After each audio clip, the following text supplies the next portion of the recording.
Welcome everyone. I'm Kristen Muller, Executive Director of Peters Valley School of Craft in Layton, New Jersey.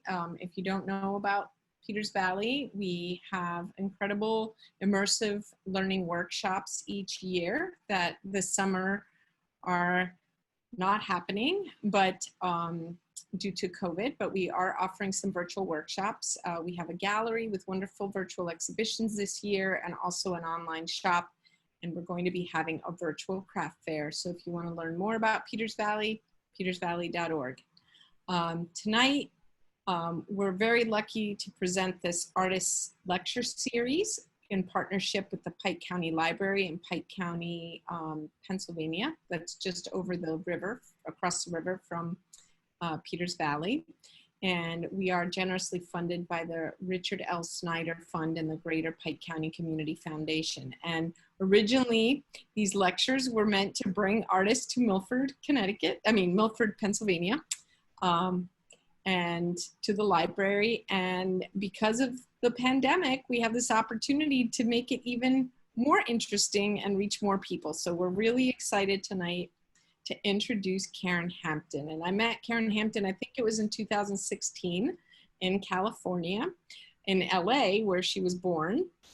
And it was for the Craft Think Tank, where we had these amazing conversations. It was just great. And Karen, I'm gonna tell you more about her bio because I've got so many files open here. Karen is an internationally recognized conceptual artist. She addresses issues of colorism and kinship with the African American community. Her art practice is a synthesis of memory, history, time, and cloth. Hampton was a student of cultural relationships. She seeks to break through stereotypes and address issues related to being an African American woman. She often refers to herself as a griot, which is a storyteller, the name that they call storytellers in Africa. She imparts conceptualized stories about the other in society. The canvas of her artwork is a coarsely woven cloth that is aged and imbued with these images dating back to a forgotten part of the American story. Using her training in the fiber arts and anthropology, she brings together the roles of the weaver, the dyer, the painter, the embroiderer, and the storyteller. Hampton has found that working with historical narratives provides a vehicle to bring these silenced voices into the American landscape. Her work is held in the collections of the Ruth and Elmer Wellen Museum, Hamilton College, Clinton, New York, and the Honolulu Museum of Art, Honolulu, Hawaii. She received the coveted Eureka Prize from the Fleischhacker Foundation in 2008. She's exhibited extensively. She has had amazing residencies, and she is also an assistant professor in the Fibers program at MassArt, which is the Massachusetts College of Art and Design, and she is a trustee for the Textile Society of America. Last year, I think it was last year, she taught an amazing workshop for Peters Valley, and she was scheduled to teach this summer, but we're hoping that she'll return next year. So welcome, my friend, Karen. Thank you for doing this and sharing your story with us. Thank you so much, Kristen. I am just trying, okay. While you turn on, I'm gonna say one thing too, excuse me for interrupting you. This is a webinar, so all our participants are on mute and no video, but we do have at the bottom of the screen, for those of you that are not used to Zoom, there's this little, if you just scroll down, it says Q&A, and you can put questions in there. So at the end of the lecture, we're going to answer as many of them as we can. So just wanted to say that. Thank you. So hello, everyone, and thank you so much, Kristen and Peters Valley. I am a conceptual artist that uses textiles, and I grew up in the world of textiles. I was first introduced by my mother and my grandmother, who both sewed. My grandmother had been a seamstress in New York during the Depression, and that was where I began. As a child, just the sewing room was the coolest place in the world. It was where dreams happened. Later, when I was a senior in high school, I was introduced to weaving. And that first time, that first weaving that I made, I remember having the feeling of an epiphany that I could do this for the rest of my life. And that, with a sense of culture, really is what I grew into. But it was a long process of growing. I'm gonna move over to my screen now, and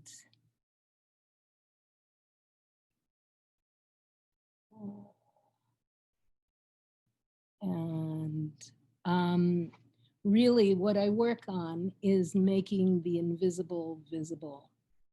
One of the things that did really influence me as a child was the fact that when I began the first grade, I was among the first 27 children in voluntary busing in Los Angeles.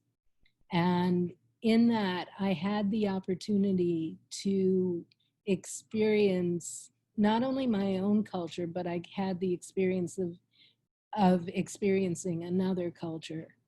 And really, I also had, and it was right during the civil rights movement.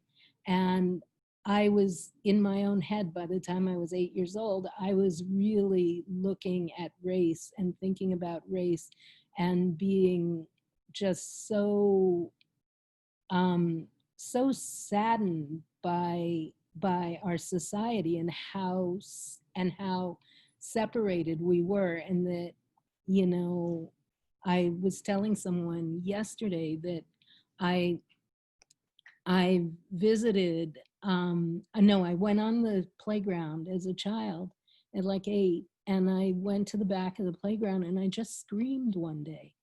I just screamed because the feeling was that I had, that I was felt swelled up inside of me, was that this world would never see me and my family as being equal to the children that I went to school with. And that really affected me and has stayed with me forever.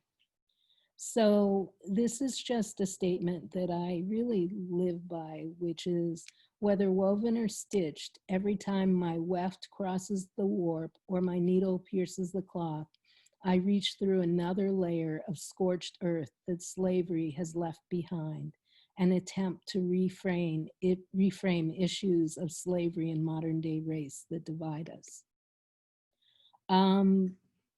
When I was in grad school, just to frame this picture, I began working, I began doing research and first-person research and traveling through the South and visiting plantations and other historical sites. And the land started to speak to me. So these pieces are in reference to that. Some more of that early work. So I weave and I stitch, I paint on fabric. Really, truly, it is the piece that tells me what I'm gonna do to it. It is the concept, it is the piece of cloth, and then I just know, am I gonna actually hand weave the cloth, or what process will I use?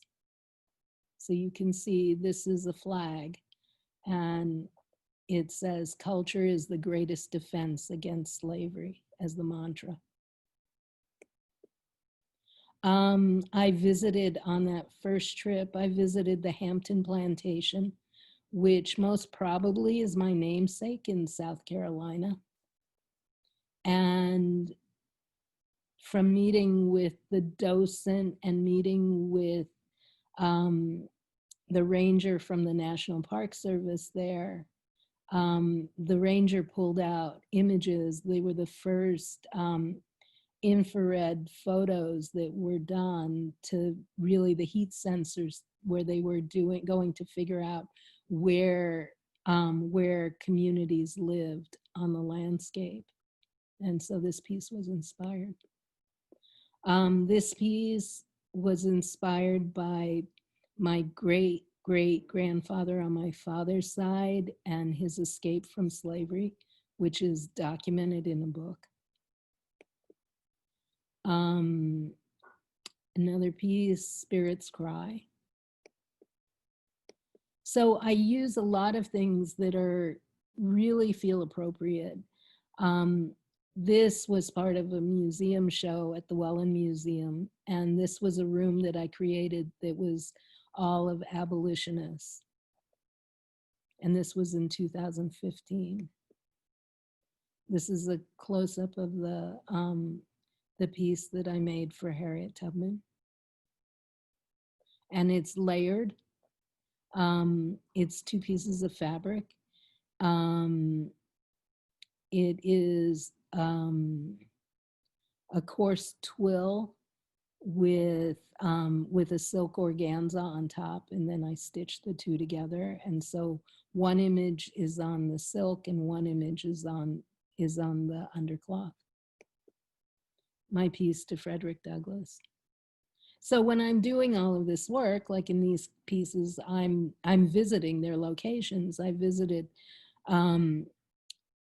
visited both Frederick Douglass's house in DC, but I also later, many years later, when I was working on the project, visited his gravesite in Rochester, New York.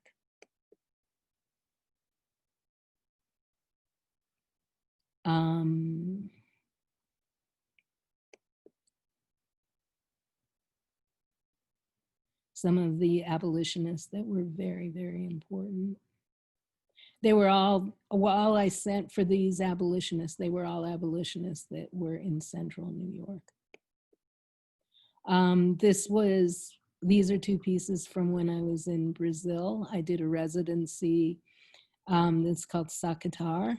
At Sacatar, it's on the island of Itaparica in Bahia, Brazil. And Bahia is known as Black Brazil. It's the original capital. Salvador is the original capital of Brazil, and it's still the capital of the state of Bahia. And while I went there to go work with the lace makers, as you can see, I'm learning to make lace in the corner, and I'm standing with one of the major lace makers, with the leader of the lace community. I found myself really studying abolition and the history of abolition in Brazil. My reason for wanting to work with the lace makers there is that that Bahia is one of the only places in the world where brown women make lace. This is looking in at the gallery of a show that I had.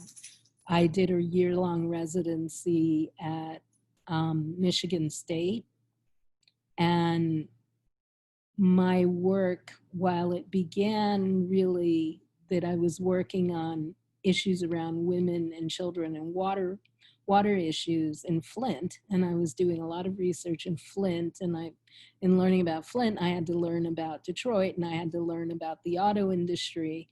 At the exact same time was when everything was going on in Puerto Rico. And so the show really was about water. Puerto Rico to Flint is a human right. And you can see this, that I worked with squares of fabric and dyed them all. And I dyed them specifically because I wanted to dye them the colors that they found that they had recorded the water being those colors. And I wanted to use images in and around, or things that I felt would be images to pull energy to Flint.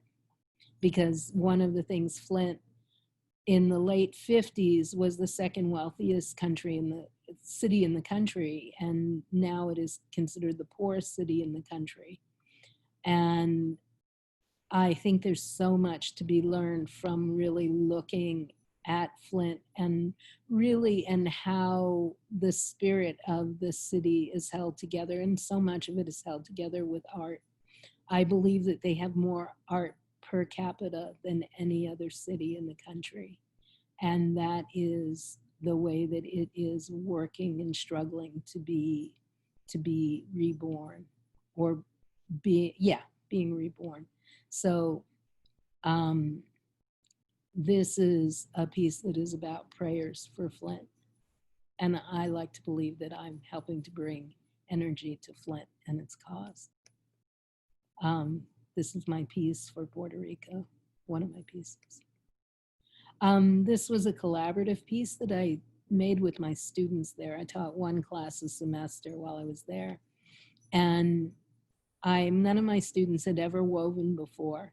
And so I prepared the warps.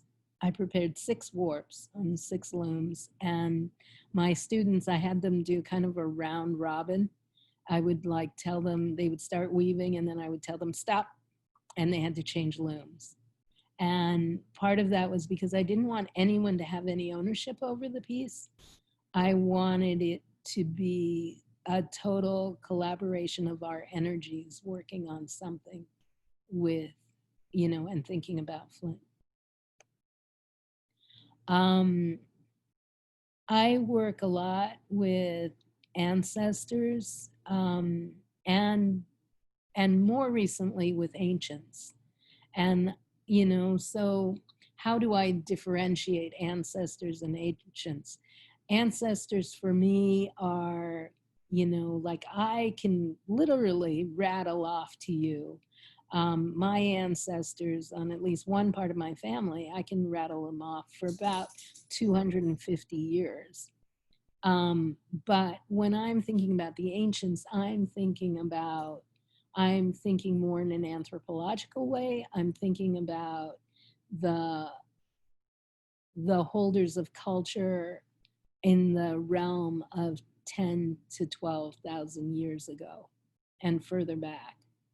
I think a lot about that. And I think about who were their gods and how do, and how can they help us find the answers to save our world. This is one of my weavings from very beginning of, this was like 1990. So this is right at the beginning of, or 91, right when I'm making the transition to doing narratives. Because once upon a time I used to make very pretty floral or landscape work. And this is all a painted warp and strip woven and double weave. And so I started working that way. This piece is all made on raffia cloth. I fell in love with Cuba Cloth in the 1980s from the Congo. And I just feel such an incredible kinship to it. And so after doing a number of pieces, this was a piece that I created. These are 2 of my ancestors, 8 generations ago. And their story, which, if at another time, it takes a minute I start telling this story, I can tell it for a long, long time. So some people have maybe even heard it before. But, I honor both of these ancestors. The small piece is for my ancestor, George John Frederick Clark. And he was a really good guy. And Flora, who had been a slave, who he manumitted, so he freed. And then within a period, they had their first child in the late 1700s. By 1805, she had 500 acres in her name. And this piece is all muslin and silk organza. And then my drawing material is indigo, and it stands about 10 feet tall. And then I stitch everything.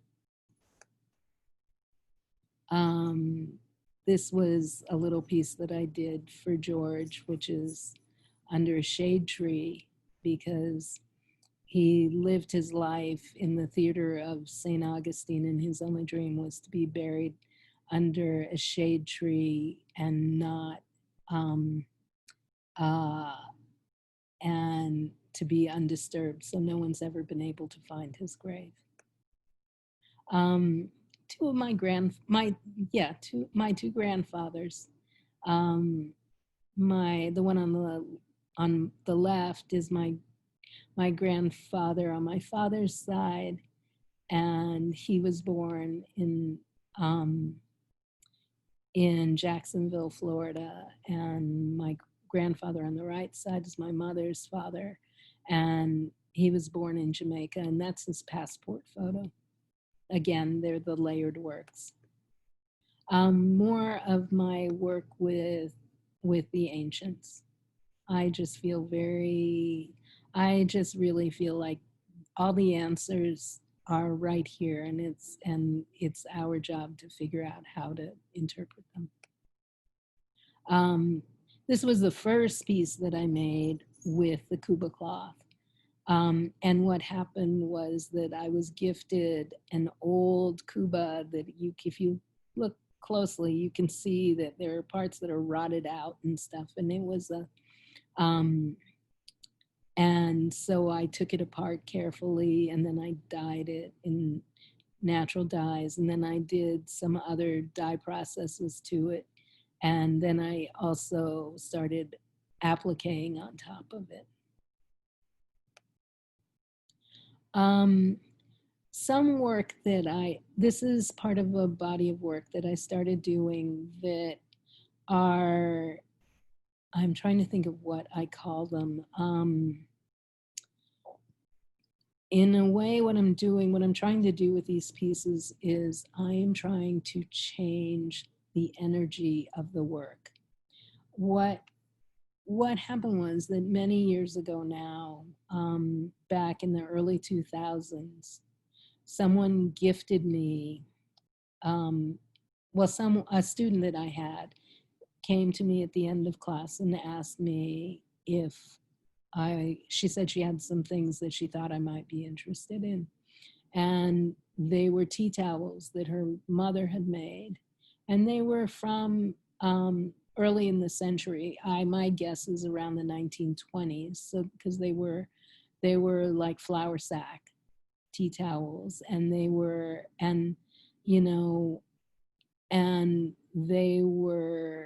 very racist. They were pickaninny children all done. And that was like a thing in the day.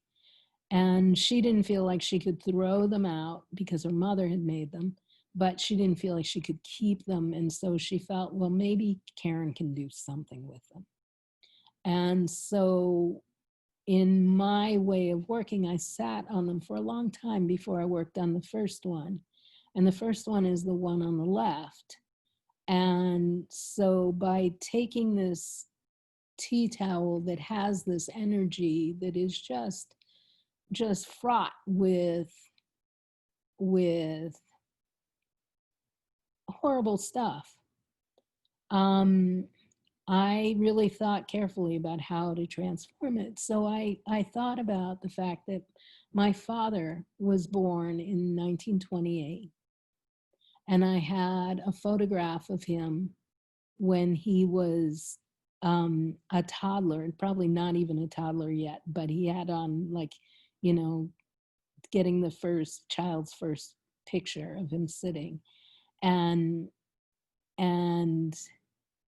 then I thought about this wonderful, wonderful poem that had been part of my childhood, which my mother had shared with me, which was this poem by the poet County Collins, and it was written during the Harlem Renaissance.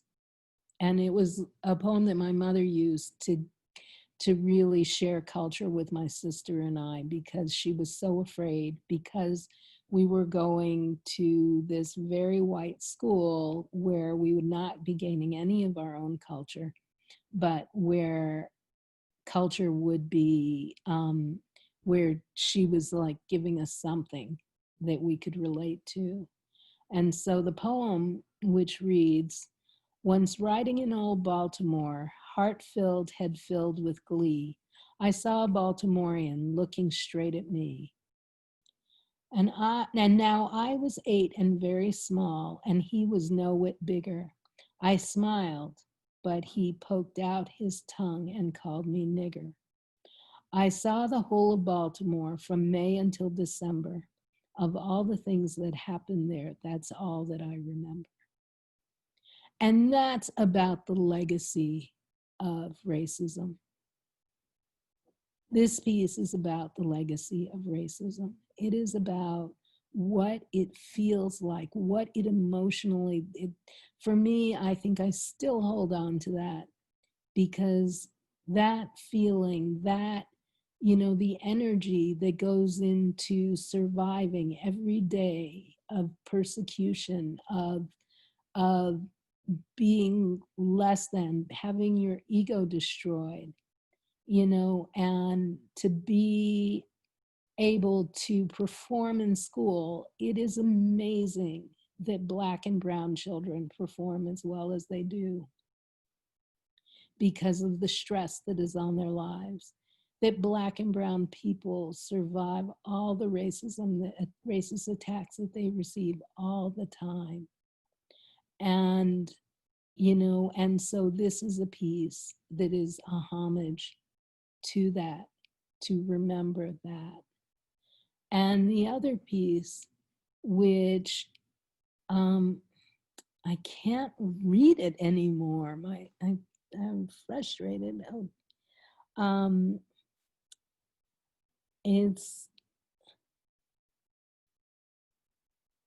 It's really about the glory of being brown, the glory of having culture and feeling very much alive.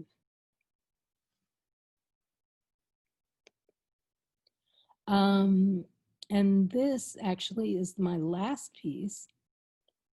And this piece is female Negro.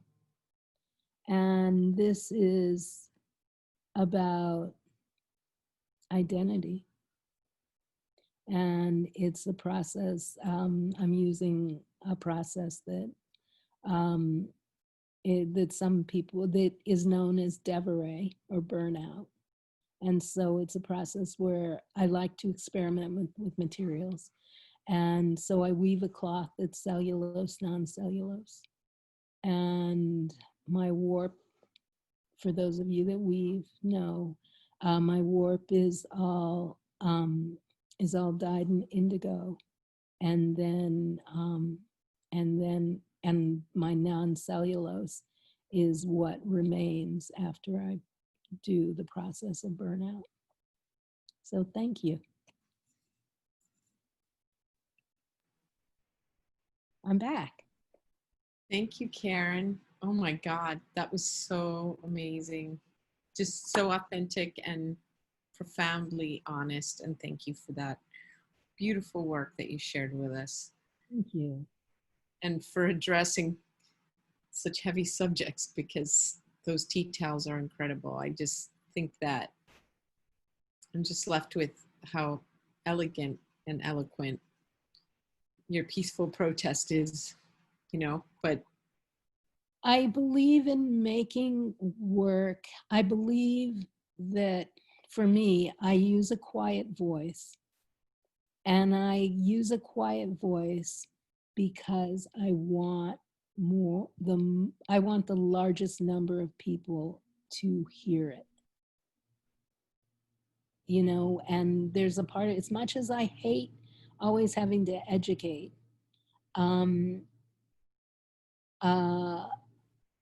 I feel that it is a contribution that I make to the world. Yeah, thank you for that. We do have a couple of questions. And the first question I'm going to leave to last because it's going to be a technical thing. But one question from Barbara Sorini is, what is Cuba cloth? What is it made of? Explain its texture and how it's woven. Okay, so it's a raffia cloth. So it comes from the raffia palm tree. And the palm fronds are stripped and then they're tied together. Wow. Amazing how useful a palm tree can be. You know, for me, bast fibers are the most incredible. So the bast fibers of Japan, the bast fibers of Africa, you know, from the Philippines, etc. It's just amazing stuff. Okay, the next question is, how do you get the photos onto the fabric? Oh God. Okay, so photos onto fabric. There are a number of different ways. There are different solutions you can use. You can use different, you know, there are just all sorts of different chemicals. It's very easy to look things up. My early work, what I did was that when I first began, I used some stuff that I bought that was the thickness of like a thick glue, and I would use photocopies, and then I would apply that glue to the face of the photocopy and then apply it to the fabric. Okay. And so, but now I do a lot of digital prints. So I do test runs in my studio, but then after, when I want final runs, then I send them out, and I have them done by people in industry that would work on clothing. Thank you for that. That was from Norma, who took your class, Norma Bernstein. Oh, wow. Forgot to announce that. Okay, so Beryl Perone-Feller, who was our former assistant in the Fine Metal Studio, has a question. Can you talk a little bit more about the other symbols you use in the piece with the bottle tree? Okay, so I really did a lot of research in Flint, and the Flint, I want to say, Institute of Art. I know I'm getting the name a little wrong. They have a really lovely collection, and that's exhibited, and they had a really lovely area on not textiles, but on African works like masks, etc. And so what I did was that I took pictures, and I took pictures of initiation masks. So in the corners I had an initiation mask, and then I'm trying to remember. I know that I use the symbol for Sankofa, which is to remember your history. Comes from the Yoruba, Nigeria, and so the you know, so that you're not doomed to repeat it. I think is something that we all need to live with, and it's the reason that I work in history, is that I think that it's so crucial to everything that we do. Thank you for that. And Annie Toole asks, do you have a specific loom with a story? What is your relationship to your loom? Oh, well, okay. I got two stories. My loom that I use is a 56-inch 8-harness Gilmore that was actually, I had it made back in the days when Mr. Gilmore was still alive. Now his son runs the operation, but you know, so I actually got one of the earlier ones. and so I've had that since the mid 80s, I think. I also have a Gilmacra that I bought it like in the late 70s when I was a young weaver. But my story about that is that last year I still was operating my studio out of LA, and I was storing things there, and my loom was um,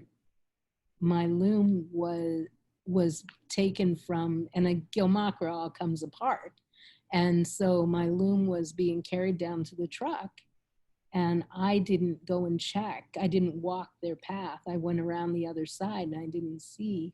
And so what these movers did was they left the walls of my loom out and didn't pack them and didn't ship them. And so I'm like still with only half of my loom with me, and the other half is still, luckily a friend is keeping it for me in LA.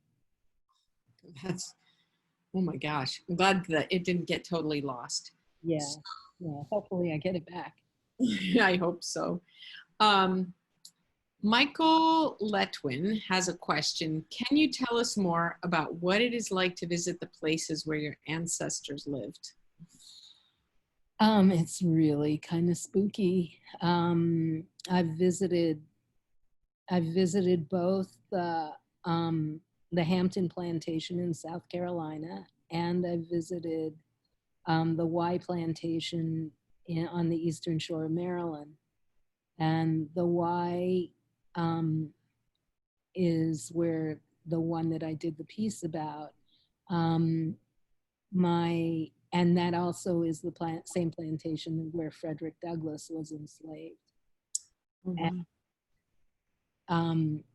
And it is, and the strange, I'll tell you just a little story about it, because how I found the history of my family there was that I was invited to speak at the Harriet Tubman Underground Railroad Conference, and Harriet Tubman lived in the next county from the Y Plantation. The Y Plantation, so they were one county apart, and so I was there, and I gave my talk, and then I went to a talk that two young men were giving, and their talk was on African American men following the Civil War. So they were African American men from the Eastern Shore of Maryland and their migration patterns. And I didn't really get it. But I said, well, let me just ask them if they've ever heard of my great-great-grandfather, because he had been one of the founders of the first free township in the country. And I asked that, and the guy said, come see me at the end. And I went, and he told me, he said, you need to go to the National Archives. There's a book that has the story of his escape from slavery. And I didn't make it. I made it to JSTOR. I didn't make it to the National Archives because my time was short. And when I got to, and I looked it up. I got the book. I read it. I read the stuff. And then I figured out, I got the author's name, figured out he taught at Brown. I sent him an email. I figured out Brown's email, sent him an email. He called me back in 15 minutes. Wow. So what I say when I say that I follow my ancestors, and they lead me, they kind of push me to go, because, at least that's the way I like to look at it. That is amazing. Yeah. Just find your ancestors and that there's such good records of it. Mm-hmm. Yeah, to have, and the way the story is held, because in this case, this anthropologist, his informant, who he said was his best informant he ever had, was a young man when my great-great-grandfather was an old man. And then And so he carried the story. And then he's an old man when the anthropologist is a young man right out of Harvard. And, and so That's incredible. So another question, thank you for that. Cynthia Alberto is asking, are the hand-woven works woven on a floor loom? And she says hi. Yes, definitely. Okay. Then Faye says, thank you for teaching on Black culture, even though it might get tedious for you. There are many of us who need as much information about the experiences of all cultures as we can get. So that's more a comment than a question. Yeah, thank you. Thank you. It's a great affirmation. Okay. And Elizabeth Glauber, Beth, is asking, what is the title of the book about your relative? Can you talk more about the ancients and the possible truths that you are discovering by your research? Okay. Okay. What would I say? In praise of, I could get up right now and I could go walk over to the bookshelf and get the book and look at it. Well, go ahead. Okay. That's good.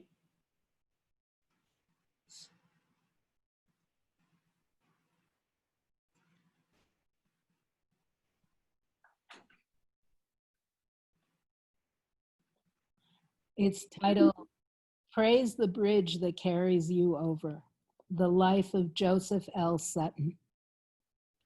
Amazing. And then there was the question about the ancients. Yes. Okay, well, I think I should just tell you how I came to study the ancients, how I became fascinated. I did a residency in Virginia City, Nevada. And when I was in Virginia City, Nevada, which was a very strange place to be, I had the opportunity to go with a couple women into the outback, into BLM land, to go to one of the largest petroglyph sites. And we were 3 hours out on unpaved roads to get there, and we thought we weren't going to make it. And when we finally made it, we kind of stumbled into it. It was so amazing because this site, which is about 3/8 of a mile long and 80 feet high, and it's 80 feet of tumbled rock. And the fact that, and it's layers and layers of different symbols, and the fact that this culture is 10 to 12,000 years ago, and 10 to 12,000 years ago is when Nevada was underwater. And so what's happening is that the water is slowly receding, and so the rocks are being painted on as it's receding. And it is just, it's just profound to me. It's really profound. It's really profound, the whole structure and the whole the whole evolution of humans. That must be incredible. Yeah. Incredible. Couple more questions. Jacqueline Downing says, thank you for your contribution to the world, Miss Karen. How do you recommend artists to be seen? Do you think this process of making your work now is easier or harder in the age of technology? I think that you have to make your truth. I think that that's the most important thing, is to really find what is your own truth you know, what do you want to say? Not thinking about, you know, it's hard to tell an artist to not think about a market or anything like that. But it really is, you know, by really reaching out and finding what your truth is, and then making that, and just being determined to stay with it. Love that. Thank you. Laura Mangiovi is saying, hi, Karen. Wondering, have you come across other textiles with racist imagery like the tea towels? Oh, there are a lot of them. I'm actually working with an image I found. You know, there's lots of stuff. I mean, lots of stuff that was crocheted. There's lots of memorabilia that is floating around and has been collected by really racist hands, and then others by collectors, African American collectors that have famous collections. I just happen to be interested in the ones that are really, you know, that are fabric, that, you know, in this case I can work off of. I believe that everything has energy. And so I really try to get in touch with whatever the energy is of a piece, even like the pieces that I did that were that I made in Brazil, the two big large pieces that I showed. One of those was working on top of an old textile that was so worn out that it couldn't be used for anything else. And the other one being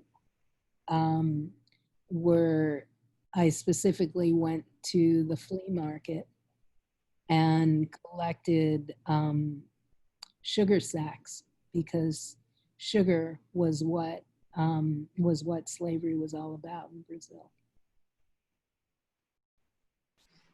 Thank you. Patty Chrisman asks, are the raffia strips spun for the Cuba Cloth? Oh, when you first start, no, no, they're not. No, it's very much like if you look at Japanese fibers and you look at wisteria, that is just, it's not spun, it's just stripped, and then it's just knotted. Wow. Karen O'Brien says, incredible, thank you. Quiet, but such a powerful voice. Wonderful to see so much work in one program. When you are stitching, what do you use for the thread, and do you use a hoop, and what are you teaching? So I do not use a hoop. I never use a hoop. I lay things out flat and work. I hate embroidery floss, except when I'm doing my silk pieces, I use Japanese embroidery floss, so that's silk. But otherwise I use weaving yarn. Thank you. So Heather Lowe says, thanks. This may be too political, but do you have any opinions on reparations? Yes. I believe in reparations. Yes. Okay. Thank you for that. Sally Orgren asks, the last piece shown, which must have been your identity piece. Mm-hmm. What was the set, and what are the dimensions of the finished? Oh, okay, that's hard because it's old now. I think that the set must be something like 26, I want to say, something like that. It's pretty fine. And the dimensions are that it is 9. It is, I think, like 9 inches by 40 inches. I think something like that. Great. Okay. So Heather Lowe agrees. She says, yay, she does too. That's reparations. Elizabeth Glauber says, so there's no denying the energy in that site of the ancients. I'll trust that you listen hard and be open to the stories there. Can't wait to see your future work. Then two more comments. One, Norma Bernstock says, is Karen speaking from her studio and can we have a tour? Yes, this is my studio. This is where I live and work. I'll lift up my thing so you can kind of look around a little. It looks like a great space. Yeah, looks wonderful. And that's not even covering my loom is back in the other part, so you can't even see that. Okay. Two more questions. Kimberly Cowson says, I'm an elementary art teacher. From your experience with your art, or as a child who loves sewing, what does fibers and fabrics have to offer my students that I might be missing? Oh my God, yeah. I spent my first 12 years, I think, teaching community art. So kids were my students. I absolutely think, I mean, everything from glue and toothpicks and yarn and giving them materials and having them play all those things that we did as children where we did cat's cradle, I think are so important. They're so important for all their dexterity and to make them reading ready. And then, you know, weaving on a cardboard, just a piece of cardboard and making notches on it and using that as a loom for kids is so great. You know, it just gets them started so they get to see the interaction in different ways. I think you're right. I think just weaving something, even on a card, just the fact that you can create a fiber is a superpower in a way that is. You're making something from nothing. Mm-hmm. You know, you have that ability, and that's amazing. Yeah. I'm going to take you back to the beginning. Linda LaStella asked the first question, and it was, please allow us to see that wonderful comment about how you view all your work. So that was at the beginning of your PowerPoint. Oh, that, you mean the statement? Yes, statement about stitch by stitch. Okay. If you can pull that up while I read off a couple more, you can share your screen. That would be fantastic because that was a beautiful comment or statement. Karen O'Brien says, I would never suggest you move away from your politically charged artwork as it is urgent always, but just wondering if you do any work that's for relaxing. Oh, I relax while I'm working. I mean, yeah. There you go. I love that answer. And Elizabeth Glauber says, when you were at Peters Valley, you were just going to move into the wonderful space. Looks like it's working for you. Enjoy those. No, let's see, where was I then? Okay, so that was right. Okay, I was there right before I moved I didn't end up moving into this space for another 6 months. Oh, there you go. Another space. I've moved 11 times since I moved here. So, oh my goodness. I finally have a home. Okay, so everybody who wants to see this, I'll give you a moment.